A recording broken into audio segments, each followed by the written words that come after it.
Welcome to the very first This Is Treachery, Sadly podcast. My name is Des Netanyahu Tuddenham. I am sitting today with the original guitarist from the band Tism, Leek Van Vleelen. Welcome to the This Is Treachery podcast, Leek Van Vleelen. Here we are then. We could have been somewhere else, but we're not. Yep. We're here. Location's funny that way. Exactly. This band that you played in many years ago, are you able to remember much at all? Yeah. Yep. As the years have worn on, the short-term memory is stuffed, but long-term memory's not too bad. I've been fixing my short-term memory recently by smoking lots and lots of marijuana. Have you ever tried that? Yes. Yes, I have. Doesn't work. Mushrooms. I can remember exactly what you said 3 seconds ago. I'm nailing it. I am. Interestingly, when you were part of the band, well, for anyone who's an idiot, let's just track out the historical truth of what occurred. You have not played or been creatively involved with the band This Is Serious Mum, otherwise known as Tism, since about the year 1990, 91, after the birth of our Lord? Yeah. Yes. Yeah. The physical truth is May 1991. But if you read Wikipedia, I don't think I actually exist. I don't think you should read Wikipedia, because if you do, they keep saying, give us money, give us money. They remind me a lot of Tism in that regards. True. Give us money. And we're like, I didn't ask you to have stuff on the internet. Half the time I don't even care. Have you ever given money to Wikipedia? I'm afraid I have. Yeah, I did once. Yeah. And then they come back like a junkie. Come back for more. You gave us money. It's just enabling. Give us more. You're like, oh, God, they are like a band. In the days when you were in Tism, you guys didn't speak at all with you. Like, you didn't speak in the middle of, when a song would end, sometimes bands go, thanks very much. Or, it's good to be wherever the fuck we are. But you guys never spoke between songs. You never spoke to the media apart just to piss them off and play recorded messages that were nonsense. There was a dataist sort of aspect to the mystique. I mean, you got a bunch of mystique because none of you were wearing the masks and the balaclavas, but the mystique, it added to the mystique that the band never spoke. And then after the release of the album Machiavelli, of which you had nothing to do with that, there was a brief period of time where the same tactics were employed, and then suddenly there was a change. And Humphrey B. Flaubert and Ron Hitler Barassi began to speak. And my God, you couldn't shut them up sometimes. I was there and I conducted an interview way back when, which if I can be bothered playing highlights from it, well, there were none. But I got to a great... In 95. 95, long-form interview. Yeah, I remember the day I became... Des Netanyahu Tuddenham. It was, not precisely, because I was smashed in the head with a mic stand that Ron Hitler Barassi threw into the audience. And when I woke up, I became Des Netanyahu Tuddenham. As you do. This was even before Benjamin Netanyahu had even popped his head up. So that was pretty crazy. Anyway, I digress. You do. The speaking... began around that time, but we've only ever heard from 2 of the characters, because they're characters to some degree, as part of the band.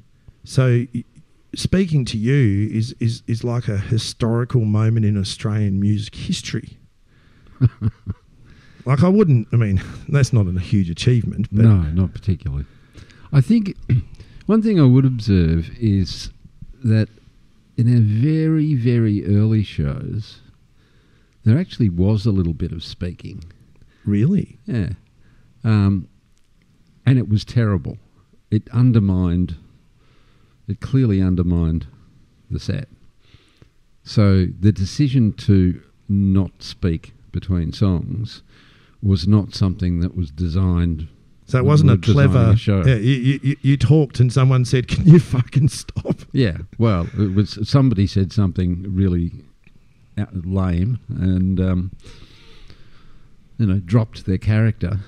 What was the banter? Was it banter between songs? Yeah. Did you say stuff like, "It's great to be in Murrumbina" and stuff like that? Did you say hello Murrumbina when you came out for the Get Fucked concert? Did someone say that? Yeah, I think the Get Fucked concert had speaking. Up to a point, there was an amount of patter, but can you remember any of it? Yeah, I'm trying to think of ways of mentioning parts that without embarrassing individuals.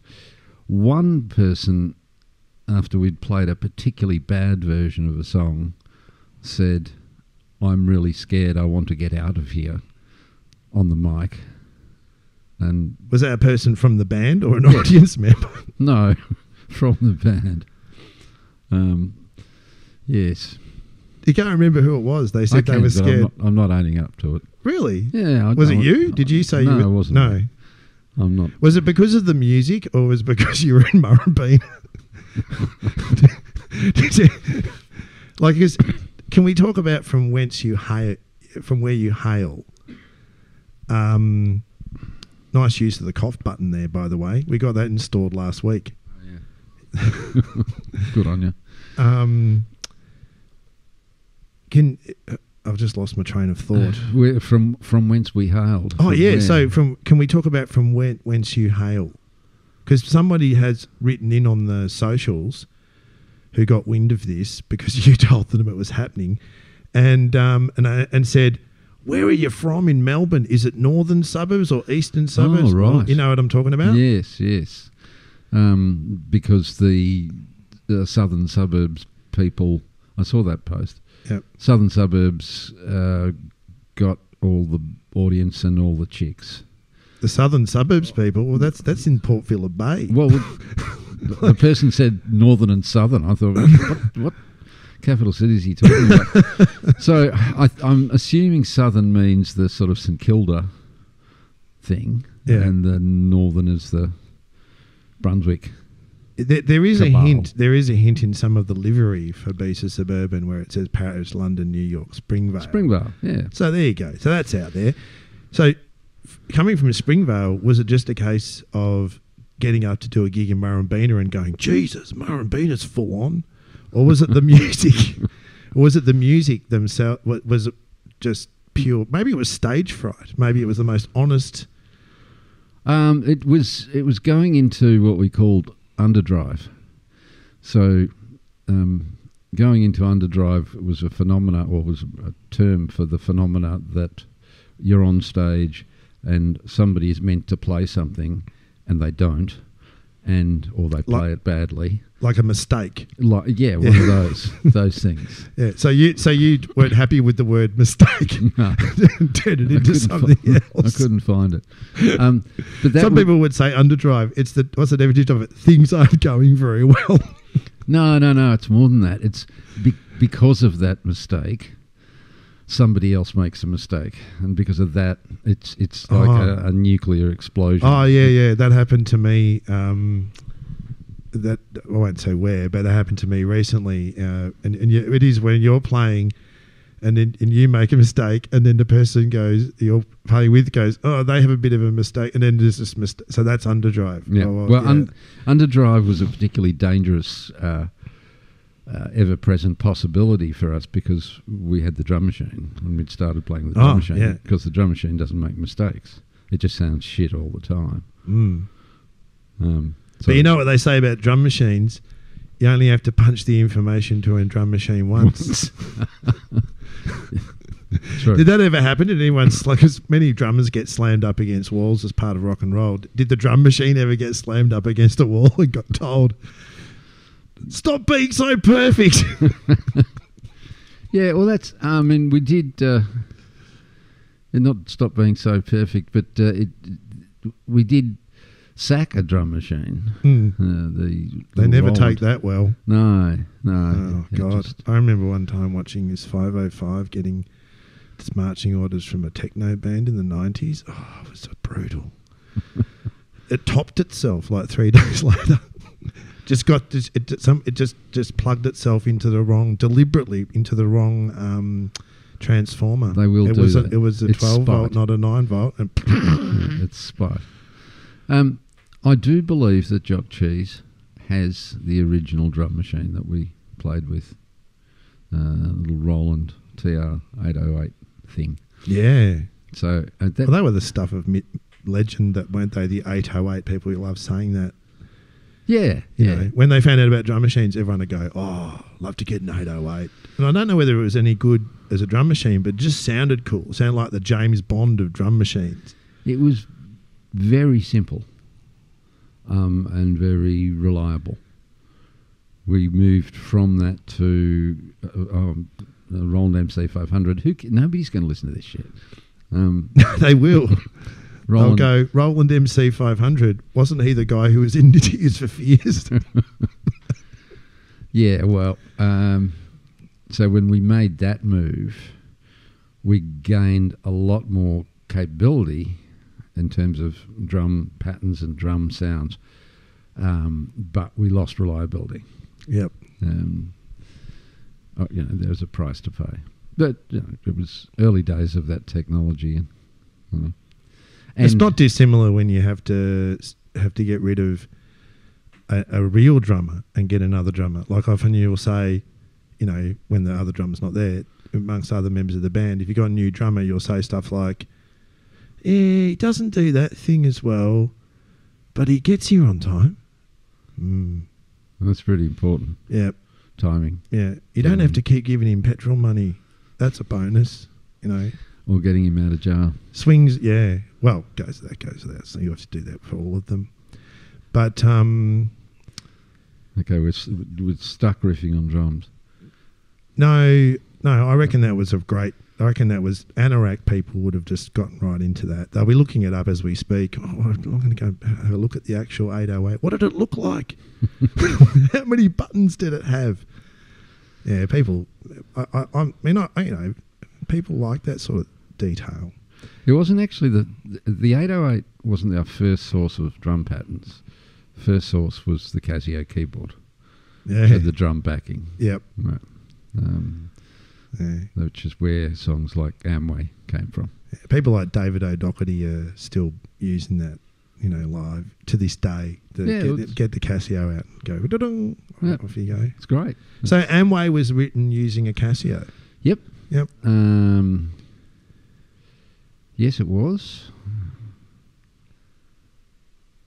And it had the two notes. And even though Eugene dominated that sound with the Korg synthesizer, originally it was two thin little notes on the Casio. There might be a recording of it around somewhere.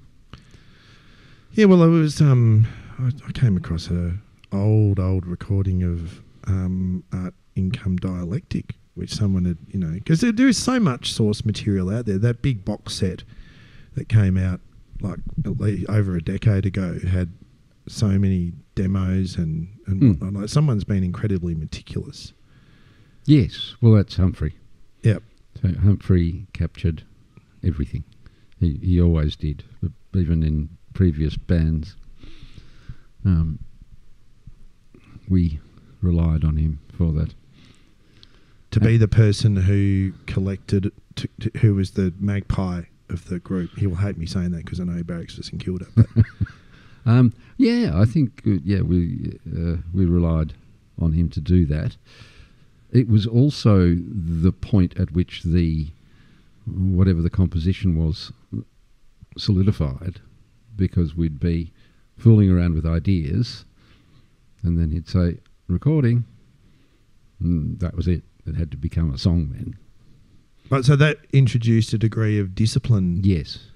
To what it was you were doing. Yeah, I would say so. Yeah. So the the albums that you worked on that are now, you know, considered seminal parts of the back catalogue, Great Truckin' Songs of the Renaissance and Hot Dogma, but then preceded by the EP Form and Meaning. How much source material was, let's go back all the way to something like Form and Meaning. How much of that just, because so much of it feels like eclectic dicking around, you know, free flow expression where the really dumb, crazy ideas from, which I think one of the reasons people love this band, because it is so, some of it's just so stupid that it's genius, you know. And so how much time is spent, you know, working that sort of stuff up? Not very much, because the more you repeat the piece, the less spontaneous it becomes and sounds. So the really crazy stuff is first take. That the songs that have got more form, they're ones that by that stage those were songs that were in the set. I'm just trying to think what was on Form and Meaning. T.S. Eliot, He Wanker. So that was a standard opener, which, as I've mentioned to you in the past, was based on another piece of music from an earlier band that. Earlier bands. Tism played with earlier bands. No, members of Tism played in earlier bands. Yeah. So yes, we didn't emerge fully formed as Tism. What were those configurations? Who was in these bands? I'll go backwards. So please do. Yeah, the band immediately. If you can predict the future at any time, knock yourself out. Okay. The name immediately prior, as I recall, was Go Code, but I don't think we actually did any shows under that name. But we were sort of rehearsing up, and then the whole project turned into what became Tism. So that's 82. Prior to that, we played as I Can Run. And I Can Run had Humphrey, I've got to get the names right. The person who would become Humphrey, the person who would become Jock, and the person who... I don't want to disabuse you of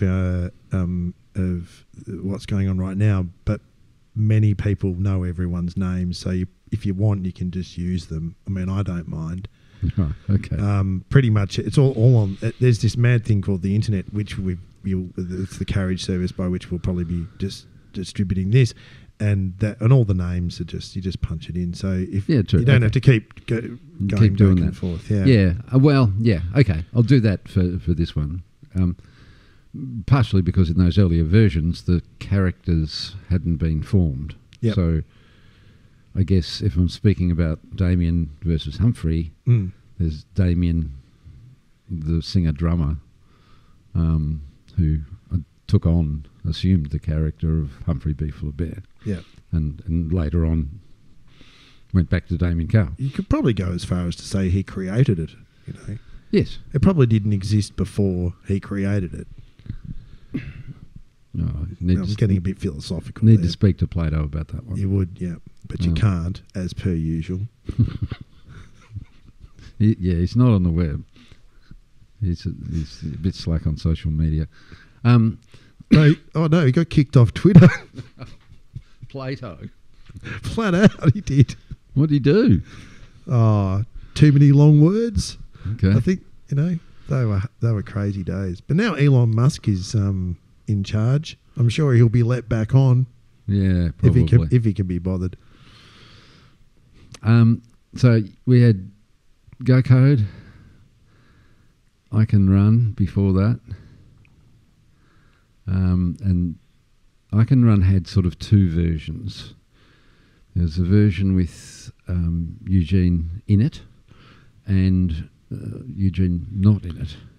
Now, he didn't leave the band, but he went for an extended tour to his family homeland. Hmm. And we kept going as a three-piece. Damien, Jack and I. Prior to... And I Can Run was the first. So that's 4 members of TISM mucking around with the band I Can Run. Yep. Yep.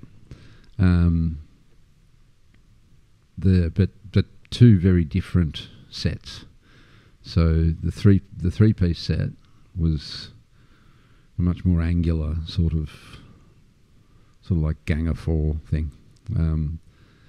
Maybe early Police, something like that. Whereas when Eugene was there, he brought his pop keyboard sensibilities, which really informed a lot of the early TISM songs. And prior to that was the Tall Stories, which is, we're now getting back into the late 70s, and Jack actually joined I Can Run. When Jack joined, we took on the name I Can Run. We had another guy on bass. It's worthwhile mentioning that Jack is a guitarist. People say, wow, his bass is really different. It's because he's a guitarist. He just happens to have a unique bass style, or has developed it. Then there was Tall Stories. Damien and I go back before that. Eugene joined Tall Stories, but we had several other bands right back to grade 1, singing, playing tennis rackets and singing into anything that looked like a microphone. Well, I hope you didn't go to a Catholic school. We did, as a matter of fact. Is that what that was?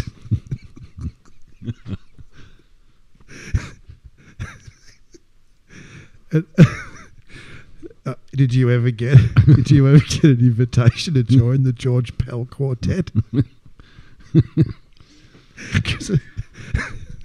To audition for because I've heard some technique. of his prison podcasts, and he was in similar bands. They just played guitar rackets. See, who cares if anyone else doesn't find that funny?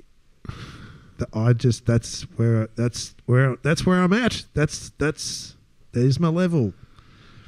I think it's fair to say that even as far back as 1967, Damien was forming a concept of himself as a performing musician. As an abused altar boy. Yeah, that too. That too, yeah. So, yeah, there was several acts, and along the way, usually later songs, but some material survived and got repurposed in TISM. Yeah, okay. That was going to be my next question. How many bits and pieces made their way along the production line? The ones that really stick out for me are the T.S. Eliot, which was a song called The Procrastinators, or We Are Procrastinators, or something like that. And it was pretty much a note for note. Yeah, okay.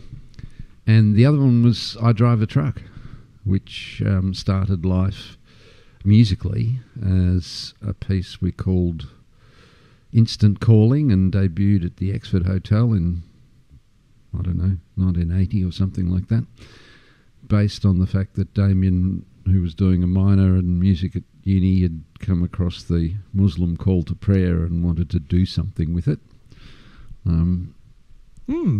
Well, and people have gone on to do all sorts of stuff with that. Yeah. It's quite inspired, actually. So did that have anything to do with the balaclavas? No, that's a coincidence. I actually don't recall us sitting down and deciding. I don't recall that discussion, but it was a utility-based discussion.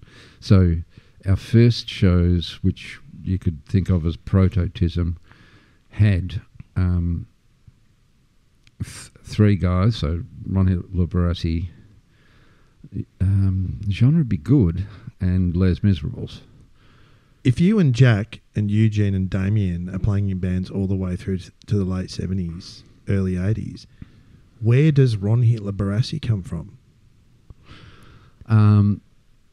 Okay, so Ron Hitler Barassi, his elder brother, was a contemporary with Damien and Eugene and I at secondary school and university.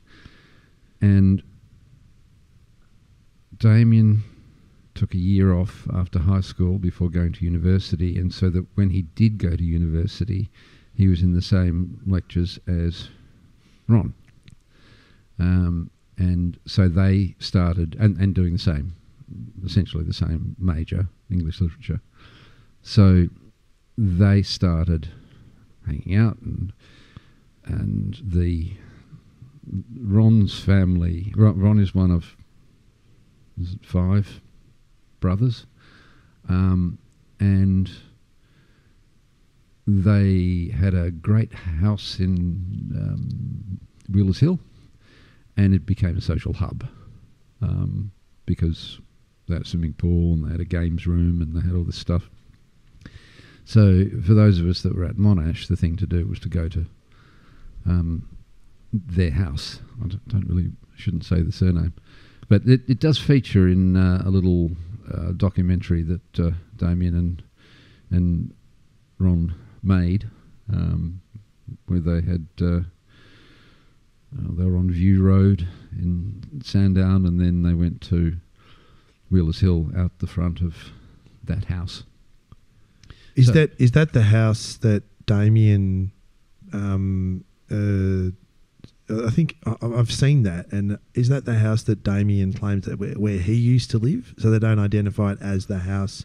There is a house in that video. They go to the 2 places. Oh, there's 2, yeah. And so one is the house where Damien used to live, grew up in, and then they move on to the one that Peter grew up in. Uh-huh. So, but so they, the humorous take on music and individual songs, that was sort of bubbling away in the background, and then Jack and Damien and Eugene and I were doing a more serious band thing, and it came together. There is the Get Fucked concert,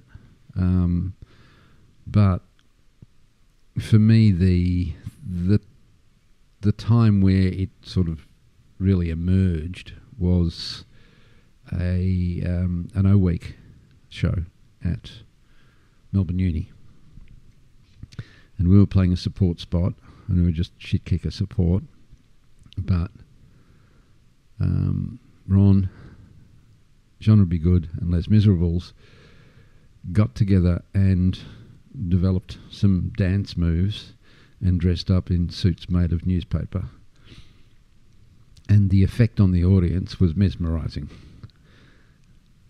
And it was clear that no matter what the headline band did, they were not going to make as much of an impression as we had just done. So that sort of set that format, and that naturally moved to, why don't we all dress up like that? But the newspaper costumes took about an hour to put on or build. So that was never going to work. Well, that's why they went. There's a lot of sweatshops in the third world, and they were after making clothes from newspaper, and even they didn't bother in the end because it was too hard. Yeah, the stitching comes apart too easy. They fall off, yeah. Which is sort of, these days Ron barely has his clothes on for more than a couple of songs anyway, but wow, that's It's been a bit conservative the last few weeks, but I think it got pretty hot at the Russell Street. So he was shirt off at the Russell Street. Right. But the first couple of gigs, it was... yeah. Okay. He kept his undies on this time, so that's good. So we had to come up with a simple way of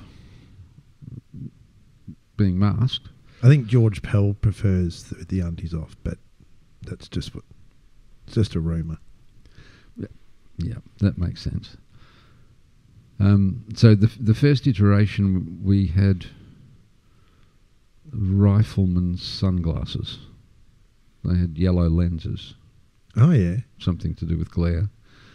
That balaclavas, and of course being in Melbourne and being 19, whatever it was, 82, 83, we all had black jeans and black t-shirts. So that's how that began. Not many people, a lot of kids listening to this wouldn't even believe that was true, but it was. Nobody in Melbourne wore anything other than black jeans and black t-shirts for a 6-month period was about 82, 83, yeah, wasn't about it? that, yeah. There was something wrong with you if you weren't doing that. Yeah. Well, those people had to leave. It was... But I think the interesting thing about it was that the balaclava and glasses and blacks, the idea of that was utility. It was easy. It was cheap. I remember might have been Jack having the job of going down and buying the 7 balaclavas and 7 sets from Aussie Disposals. But then when we went... Did he ever get carded? Did anyone ever go, what's that for? Yeah, not. I don't know. Aussie Disposal sells a lot of weird stuff that way, or did back then. Well, to be fair, there wasn't many people who... I mean, that was back in the days when you could knock over a bank and get money. True. Like these days, you go down and try and knock over a bank, and they're like, "Dude, it's all on the internet." Sorry, we don't carry any cash. They're just doing Alphonse Gangitano. No cash. There's no cash here. There's no cash. What we realised once we did get into the costume, we did a couple of little shows, was much more than utility, ease, was menace. Yes. So as we played... I'll just pick up on that. During the week, there were some bozos who were asking questions about recent shows. And it was fun. One of the funniest moments about going to that first show at the Croxton was everyone was so stoked to see Tism after all this time. They'd finish a song and everyone would... It's a natural human reaction when you're enjoying something to applaud and cheer. And so people would naturally applaud and cheer. And then halfway through, those of us who have been way too long into this suddenly remembered we're not meant to be enjoying it and started booing, right? Because that was part of the thing. And somebody this week on the internet says, why is everybody booing? And people started having an argument going, oh, no, the band doesn't like it and people shouldn't do it. And it's not an old thing, blah, blah, blah. And that the menace part of it was connected to, because... Well, yes. Wasn't it? Because one of the things that was great for me, about Tism, was the band thought that they were shit house, told you as an audience member that you were a dickhead for even liking the band that was shit house, engendered a form of hatred between the audience and the band, and as people who just did as what we were told, we went, okay then, I get that. But once you were in, it was terrific. And there was the menace turned into inherent violence, didn't it? And that was one of the great things about the gigs. And now everyone's getting all offended. This is the problem with the kids today. They get offended at everything. With kids today, yeah. Someone's booing the band. Oh, they might hurt their feelings. No, back in the day, we used to punch them in the head. Like the other day at Swanston Street, apparently Ron was able to get from the back of the room to the front of the room and no one hit him. Not once. Yeah, that's weird. That's weird. Kids today, soft as butter. I do think... Although he's rather old, so maybe, I do think that there appear to be 3 stages in the life cycle of the TISM audience that, and we're now at this sort of kumbaya, aren't we all lucky, so lucky to be together here enjoying the band, and it's all a bit sort of flaccid and puerile. But prior to that, I think you were in the mid-90s, early to mid-90s, was the high violence, high dudgeon sort of Oh, period. no. I remember being in that very same... like just before I got my head opened up with the mic stand, I was yelling at kids in 95 that this wasn't a mosh pit. I was all of 25 years old. And I yelled at them all, "You don't know how to mosh. This is ridiculous." It was also, no, by the mid-90s, it's like, I think the glory days of the violent mosh pits were the late 80s, I think. You think? Yeah. Oh, yeah, I guess so. 87, 88, like, Oh, yeah. 91, couple of, like you got hurt, like properly hurt sometimes, and you enjoyed it. It was, you paid money to get hurt. Now, and there were certainly various shows in that Hot Dogma tour where there were definite felonies committed in the audience. That was what you got to watch as you were playing the show. Yep. And sexual assaults and general assaults. I don't know, salts and pepper. But there was a point before that. You'll get letters for that. Yeah, Yep. right. Okay. Stern. And you stood idly by and watched it. Well, there wasn't much else you could do. I remember we played Beanley Tavern somewhere in Brisbane. Beanley, I think. Yeah, probably. Mm. And we brought our own security guards up from Melbourne, and they were really tall guys. Anyway, we brought them up with us because we were told you need extra security at Beanley Tavern, and there was a problem going on in the audience, and they jumped in. They saw it, or they didn't see it. They were standing in the wings, but they were there so that if one of us saw it, we could say point and go, "There's something going wrong there." Right. So you were, to some degree, there was a degree of social responsibility going on. Yeah, there was. I mean, people used to help each other, and it wasn't all bad. If you're listening out there and you're writing away, you've got your Germain career letterhead out and you're writing away, this is disgusting, what are you talking about? Look, it didn't all go one. It wasn't all shocking. Like, I remember the way we all realised we were engaged in something, even in the mosh pit, that was quite dangerous. And if things went a bit wrong, a hand went out to pull you up and stuff. So you were watching out. That's right. Yeah. And our crew on most videos back then, you can see Jan Wildebeest and The Economist fishing people out who have got themselves in trouble. But there was an audience before that, and that was the shock and awe audience, that the menace of the costume and the various behaviours that we adopted as we walked onto the stage created this sort of dumbfounded response. The audience was not in the mosh. They were just standing there with their mouths agape, not sure whether to move, because if they did, they might get singled out and beaten up. So I'm going to take a pun here and say this is when you're probably gracing venues in the inner city? This was this was touring Great Trucking Songs. Yeah. Nationally. So inner city, but also into places that we hadn't been before. So, and there was no internet and no YouTube, so nobody really knew what to expect. And often they'd heard things about us, but they'd never seen a show. And so for me, that was the best audience response. People too frightened to move, just standing there with their mouth open. Yes, I want my art to terrify people. Yeah.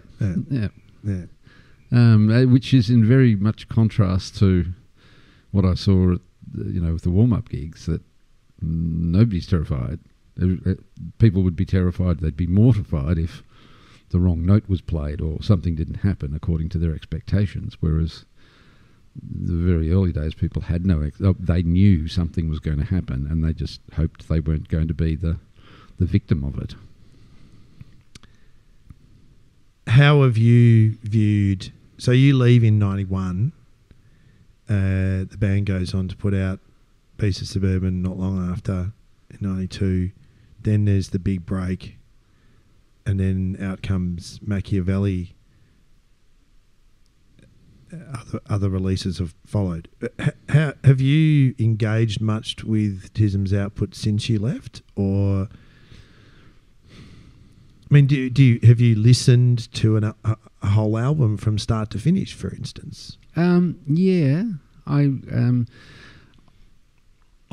left the band, but I didn't leave socially the connection with particularly some of the other musicians. So I would from time to time hear what was being written and demos and things like that. But I would say. When I left TISM, I'd had enough of that style of music, and particularly the direction it was taking. And they kept going in that direction and refined that approach, which is, I think, as I've said in text, it's not my cup of tea. Yep. So heard it. Yep. I mean, I like, there's little bits that I quite like, and I think they're quite clever. But in general, the relentless drum kit for 3 minutes, it doesn't for me generate the space for a musical piece to breathe. It's got some gags in it, good, but yeah. I think it's gotten heaps busier from the what comes off the tape. Oh yes, and it's it seems now to encroach on the room for the musicians who are on stage playing live to sometimes even be heard. Yes, well, yeah. Ron made a comment about that, didn't he? About it all being on tape anyway. Yep.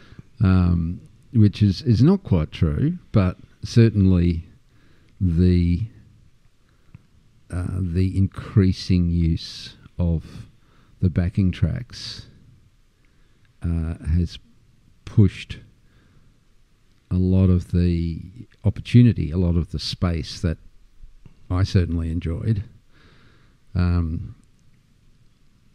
pushed that space, or reduced that space. You don't have the same range of options if you're going to get heard at all. You've just got to punch out over the top of what's going on with something as simple as you possibly can, because otherwise it just won't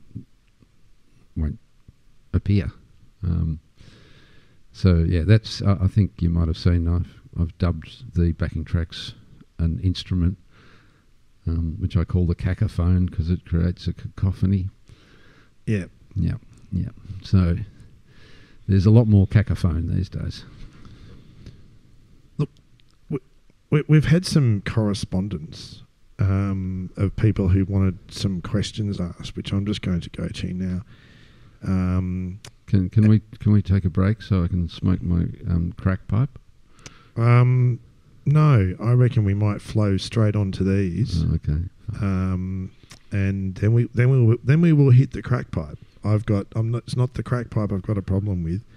I just think that we've got a little bit of flow here. All right. Now, this is a question about your pedal rig setup live and in the studio. A question about what was your ideal pedal rig setup live and in the studio.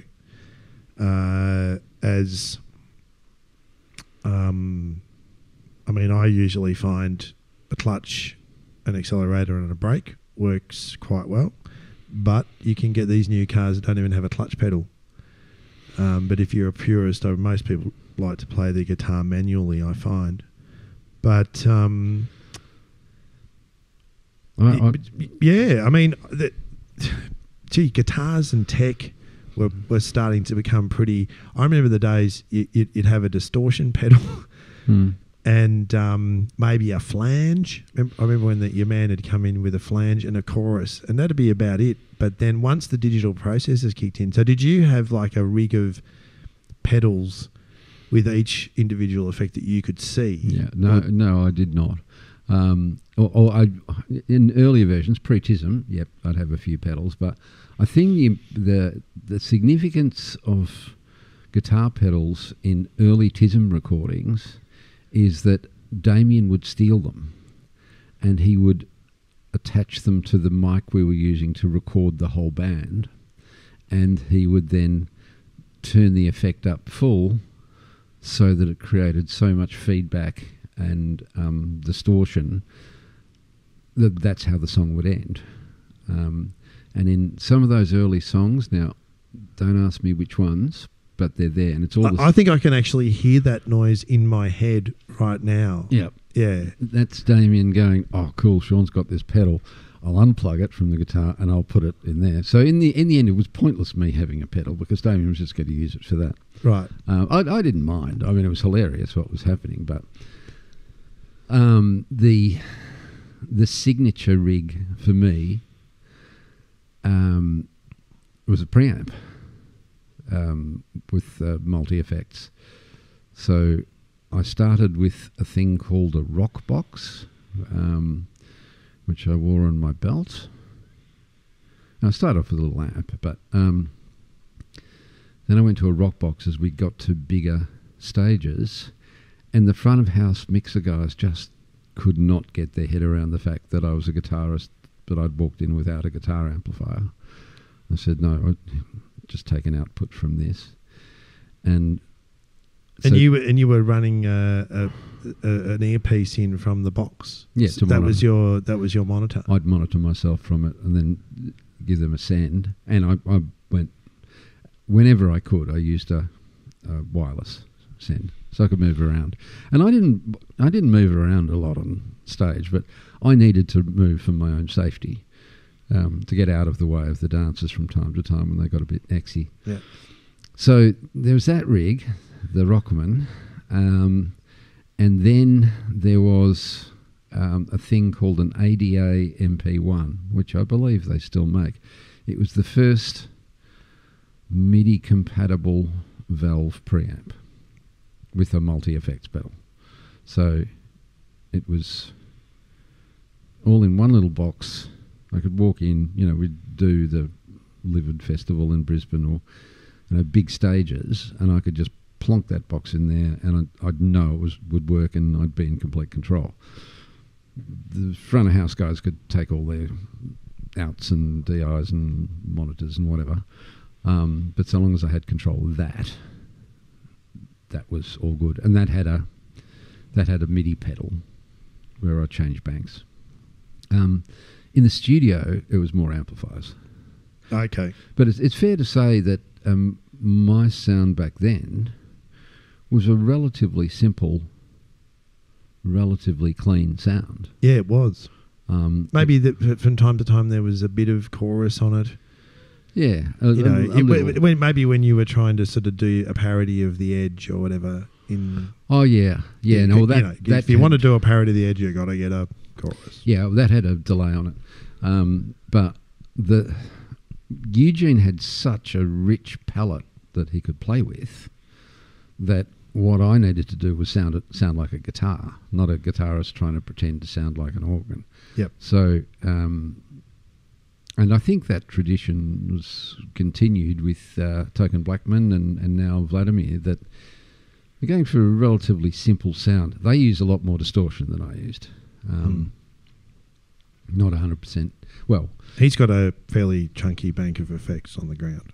Yeah, well, Token Blackman used a Digitech multi-effect setup, a sort of a similar idea to the ADA, but I'm pretty sure he put that through an amplifier as well. So he used a Marshall. I think on the warm-up show was Blood using a Marshall. Yeah. Yep. I tended to prefer the Mesa Boogies. Not sure why, but to the Marshalls. Oh, they were pretty trendy back around that time. Yeah. Everybody was getting into those. I remember that. They were more tractable in the studio. Hmm. You could turn them down and still pull a good sound, whereas with the Marshall you had to lock it away in a quiet room or something. And they're also heavy. Well, I hope that answers the question from this fellow. Chris Spencer has asked that question. Okay. So we'll tag him in that or something. I do have, in collaborators, I use Token Blackman's pedal board from his days in Tism. So, yeah. There you go. That's nice. Yeah, that sort of thing is always it's quite heartfelt. Get this one. What are the blacked out censored words in the Tism paperback book? One, I think by the time, who's remembering, once you put a black mark through a word, there's a good chance you won't remember what it was. There's heaps of it. Like, we could go on for hours just making shit up. The most common thing that we blacked out, and we did sit there, 7 of us, blacking it out by hand once we took the legal advice. Did anyone ever think to themselves, I don't know, maybe like the guy in the band that is a lawyer, to, before you send it to the printers, just have a quick read over what... Well, I mean, how did that... Because that must have been so laboriously... I mean, now they're collector's items and everything, but you don't get anything for your time. Wasn't it Jack that got paid a heap of money to do... Didn't you end up giving him an extra coin to do most of them? I think at the time Jack was between jobs, yeah. and so he did quite a few of them. I remember the 2 sort of working bees. One was that, but no, you're right. Jack probably did most of them. And the other one was... So like, I mean, it adds to the coolness of the thing and everything, and now that it's done. But, I mean, surely it would have been a good idea to just go, hey, do you want to just proof this and get a couple of your DFAM mates to have a quick look, and maybe we can save ourselves some... getting high on black text at time. I mean, that would have been fun, getting high on the black text. Yeah. I mean, baby. Thinking about that right now. That's better than the crack pipe. I don't know whether some were maybe released and there was pushback, or... I can't... I bet you it was that thing where you thought, no one will read this and no one will care. I mean, it's like, as late as some of the B-sides to the singles in the mid-90s, they had to bleep out words. Right. Well, sometimes that's the objective. Yeah. And yeah, everybody loves it. That creates that adds to the mystique. Censored due to legal advice. I think I've still got one that doesn't have the black texture through it. We got a couple each, I think. One thing I'm reminded of, though, in a lot of those photos, there's a character, a person rather, from that book, who also features on the single artwork for I Don't Want Tism, I Want a Girlfriend, and I had not seen him in 30 years, and there he was at the warm-up show, and I took one look at him and I thought, what's missing there? Oh, that's right, a shotgun to your chin. Anywho, he was in a lot of the Guide to Little Aesthetics photos. In terms of what was in the black... If you've got a copy with all the stuff that's not blacked out, I mean, if you wanted to, I suppose you could answer this question, but you don't want to, do you? Well, in general, what we were doing is protecting the pristine reputation of a local, of two local musicians, rather than contributing to the meme that they were hopeless heroin addicts. Oh, well, I guess that's nice. Yeah, we like to think of ourselves as nice at that stage. A nice band. For all the family. Well, we covered where you guys are from. And look, I reckon this is a really good one to close with, because we haven't talked a lot about content on the records. But this is, I'll read it verbatim. It's generally understood that the band were not happy with Hot Dogma, whereas for TISM fans, it remains an absolute classic. He used that. He said, absolute classic. Not a classic, an absolute classic. Completely and utterly a classic. Not one bad... There is bad songs on Hot Dogma, even I would say that. What's the worst song on Hot Dogma? Oh, there's some real stinkers on I think Whittle Away My Furniture. I had no idea what was going on there. And that is... what's your personal opinion? Well, what's your opinion? Just your opinion. Yeah. What's your opinion about the album as now that you look back on it? Okay, well, one, I've got to remember the tracks that are on that one. But in terms of, in general, I think there was a general idea that this was not as good as Great Trucking Songs, what we'd come out with. But it hadn't... But we knew it couldn't be because it wasn't the product of inspiration. It was the product of contractual obligation. It had to be made. And... Did you feel like you had... Because, Great Trucking Songs is a magnus opus of... if you buy it on vinyl, it's got 4 sides to it. It's got a definitive sort of 10-song album, and then you get another album with a bunch of other stuff. Did you? Because I was always interested at the time as to why Hot Dogma went for 20 odd tracks, almost a double LP, as it were, in the vernacular of the day.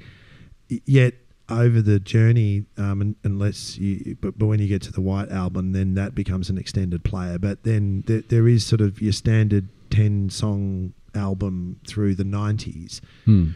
Did you feel that you needed to to go for this double LP type thing? And yeah, the sprawling masterpiece. Well, I think it worked for Great Trucking Songs, and I think somebody in the decision-making process decided that it was a good thing to do.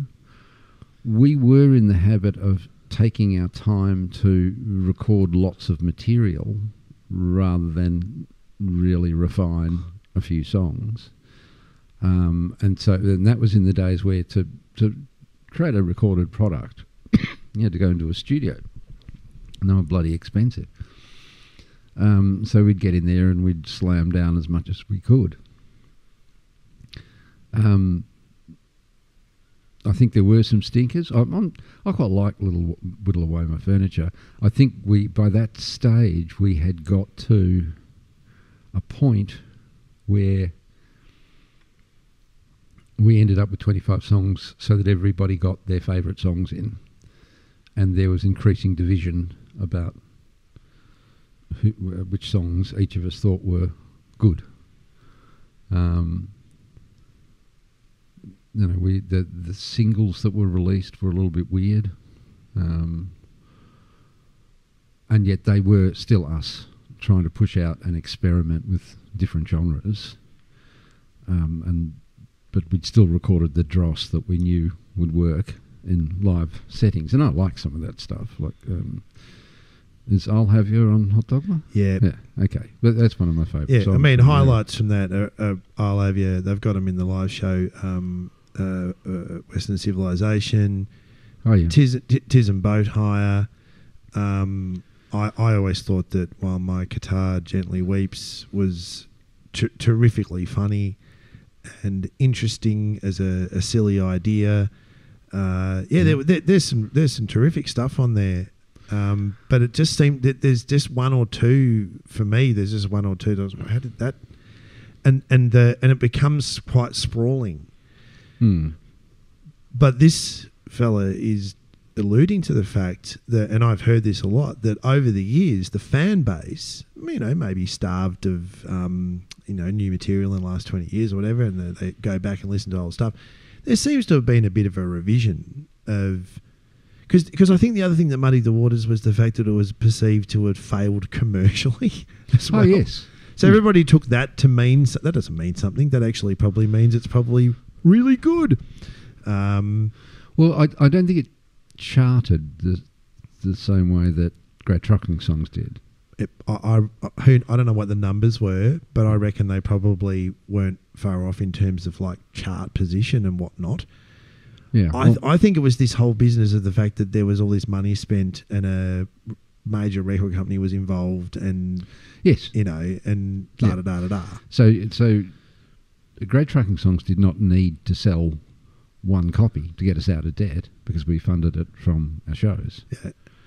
Whereas Hot Dogma was the first, doing the deal with the devil, and they supply everything at whatever cost they bloody well want, whatever sticker price they want, and so next minute you're $100,000 in debt to the record company, and you've got to sell 20,000 copies in the next week, or otherwise your name's mud.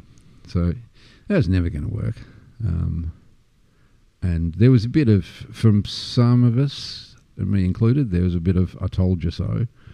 But some of the other guys needed that the lesson be learnt, which they did, and thereafter structured their deals differently. But yeah, I think, well, particularly I'll Have You and Vote for Boat, that is Jack and me at our chromatic tightest. That's as tight as Tism ever got in that style of thing. Token Blackman used less chromaticism in his playing style, so he did his own thing. But at that stage, and even what's on YouTube, Jack and I are as tight as the proverbial on those songs, and that comes from Jack being a guitar player, having the sensibility to play a bass line exactly the same as the guitarist playing the guitar line. So I love those songs.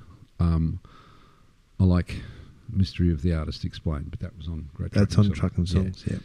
For the same reason, that it captures that feel. When Jack and I have played in collaborators, we've grabbed songs like Vote for Boat and things like that because that feel just really works. But that's not really available so much now. I mean, the songs are still in the set, but as I was saying before, the cacophone overwhelms the effect. Yeah. I don't know where that question started. I'm just rambling. Well, we're getting your, opinion of we're asked for opinion. Yeah. I guess, there's recollection. And I think that,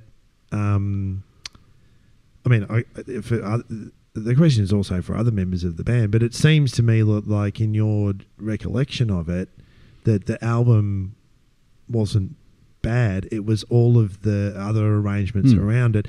And every single creative entity ever struggles to follow up something that is their first, surprise hit. So the expectation came from about 5 or 6 different places. I remember as a fan playing that, ad infinitum in the car, and probably leaning towards the front end of it, but the stuff towards the end of it, I didn't mind it, but I think I really dug Boat Hire and Existentialism. They're all lined. I'll Have You, they're all lined up at the front, and one of my faves is Get Thee in My Behind. You're weird that way. That's to me that's filler, but yeah, I mean, I just thought that was a beautifully, really well constructed joke. And becomes one of the motifs that fans still talk about with the, I can't turn right at Swanston Street. Swanston Street, yeah. And people will have to look that up over the journey and start to get their heads around how difficult hook turns were back in the day. Now they're just, it's so easily Now they're all lit. explained, isn't it? You go over here and there's a sign. But back in the day, you were just meant to know. No, it would say hook turn coming up, and you'd go, "What?" Yeah, taking your life in your own hands. I think that my observation on the comment there that it was thought of as a failure was, I don't think it was so much a failure, but was that we didn't break any new ground, and creatively, which for me was a problem, and that sort of sheets into the when we were sitting down to write Beast of Suburban, and it became apparent that there were two schools of thought about why Hot Dogma failed. And my view was, because it was just more of the same old, why would you buy Hot Dogma when you can listen to great trucking songs? What we needed was innovation and change and experimentation. And the other opinion in the band was the reason Hot Dogma failed was what little innovation there was too much. We had a formula, needed to stick to the formula that worked. It worked in Great Trucking Songs, still worked in Hot Dogma in those songs, so do it again. And that was enough for me. And that's at the that's the juncture to bring us all the way back to where we started. You leaving the band, in 91. Oh, yeah. It was the reaction to the album, and the way the band was trying to digest that. Yeah, and where things and whatever songs were presented, which end up, I assume, on Beast of Suburban. Yeah. Because Beast of Suburban is the turning point when we start to really nail down on, we do topical comedy, we do the satire is structured thus ways. One of the songs that really sticks out on that is the Bishop equals Handjob song, which opines this whole idea of if you're ugly, forget it. That sticks out a little bit as having, I think that's more of Peter's sense of humour, but I reckon it's by Beast of Suburban you start to see that Damien's sense of humour and his writing starts to come more to the fore, and I'm assuming that once you've left, the sense of collaboration, you lose that the makeup of that, because I mean I'm going to sort of punt things up to you here. Once Jack loses the connection with you musically, that changes the structure of how the band works per se. Would that be a fair comment? Yeah, I think there was a year or so in the wilderness for the guys as Token Blackman came in. There was the hiatus where there was a couple of different guitarists that they experimented with before they settled on Token Blackman. And yeah, it did, inevitably the dynamic's going to change. Not for better, not for worse. But I think what was also happening was the technology was changing. Yeah. And so the ability to pre-produce parts of songs was increasingly available and made use of. But that took away a lot of the opportunity for just crazy innovation. We didn't write to make good music. We wrote to make each other fall down laughing, to do something so stupid, to pick a note that you just wouldn't go to and go there, which we used to, this is probably for another session, we used to call Z sharp, the note that you absolutely are not allowed. None of the music theory books say you can go it, so you go to that note. Yeah. You play the Z sharp.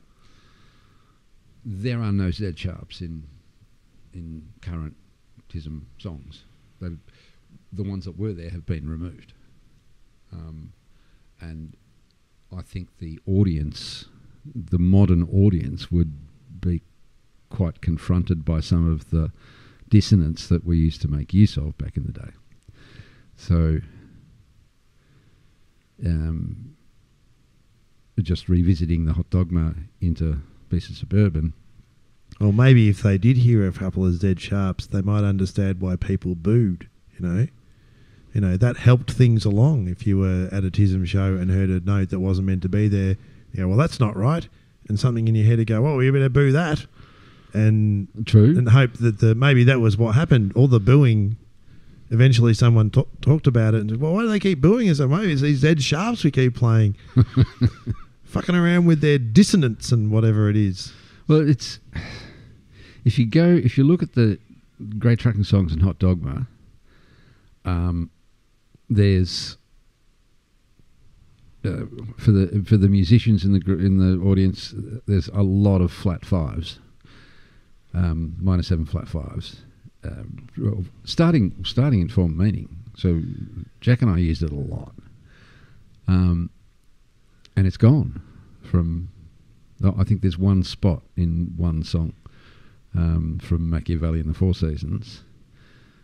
But it was filtered out, even though All Ordinaries had it, Old Avia had it, Mystery of the Artist Explained had it, Vote for Vote, Western Suburbs, all used it. But yeah, now there's no Z Sharps, and I don't know. When I looked at the audience there at the Croxton Park, I thought you probably couldn't stomach that stuff. Oh God, no. I mean, they can't. I mean, they can barely deal with one of their favourite children's book authors saying something like, "There's men and there's women." Like, let's be honest. True. I looked around the room. There's a lot of people in their 20s. I mean, you know that's stuff there. So imagine if you started cracking out Z Sharps to. Oh, that'll probably now we'll get. No, but this is a good thing. This is how you get your podcast on the... you put controversial shit in. I don't know. Is it controversial? I don't know. Oh, no, it is, absolutely. I mean, just me even saying that J.K. Rowling was just making sense, that's controversial. And then there's the other bit that you said a bit earlier. We'll definitely let that out. And we'll point a couple of people who get mad on the internet to it. Hit podcast, baby. That's what it's all about. Well, I do know firsthand that... Jock Cheese still writes a lot of Z Sharps. It's just in his soul. But I think he keeps them for his own solo projects like collaborators. He's like a closet Z Sharp guy. Yeah. They're all back in the closet. Yeah, yeah.